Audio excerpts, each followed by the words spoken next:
So males do much the same as females, but of course their core interest, they're fascinated with females, and they set up these territories to try to encompass as many as possible. And they do defend territories from one another, just as a female leopard will try to exclude other female leopards from certainly her core zone, as do male leopards. So do male leopards exclude other male leopards, and sometimes those fights are fatal. But it's actually much more often the case that they're not fatal. And these solitary species have these very sophisticated ways of communicating that they're around and setting up that deer-enemy model where everyone knows who everyone else is and they know when they're around. So they actually avoid the fatal fight. They don't want to get into encounters if they can. And I remember seeing a terrific moment where every so often, of course, it occurs that two male leopards, two adjacent territory holders bump into one another. They bumped into one another on a dirt road, on a vehicle track, and it was basically at the boundary. It was sort of in one of these overlap areas, as I've depicted in the schematic there.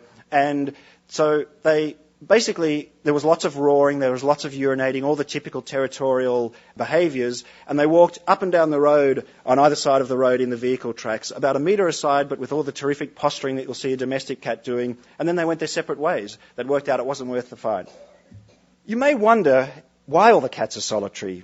You know, sticking with the leopard as an example, they're reliant upon prey species around their own size. They're quite capable of killing much larger prey species, but they mostly focus on prey species their own size. And when it comes to raising cubs, the average success rate is about 50%.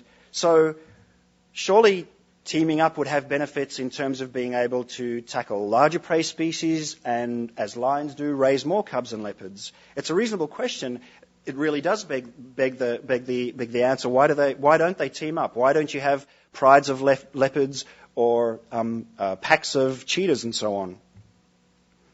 I think part of the reason is because cats are terrifically well equipped to satisfy all their hunting needs on their own. So I mentioned that the leopard is capable of killing quite large animals.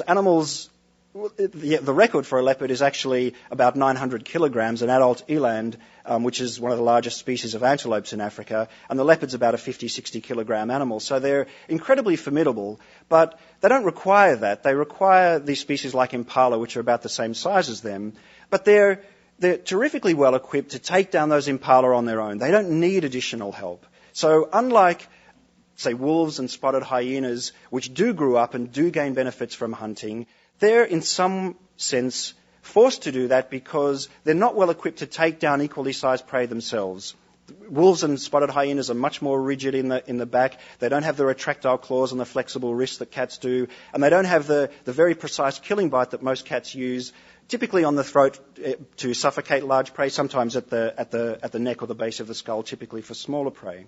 So all those things conspire to mean that the individual cat is really well equipped to operate on its own. It can function very well and pull down large prey, and so perhaps there are limited benefits in teaming up. It doesn't really need to. Aside from that, not just the fact that there may not be substantial benefits, there are, of course, really significant costs in teaming up. So while we often ask why don't cats team up, or why aren't they enjoying all these benefits of teaming up, we also need to question what are the costs in teaming up. And as you can see from this terrific photograph of Gerald's in Botswana, in Savuti in Botswana, lions compete vigorously over kills, and the amount that each lion gets, of course, declines with the pride size.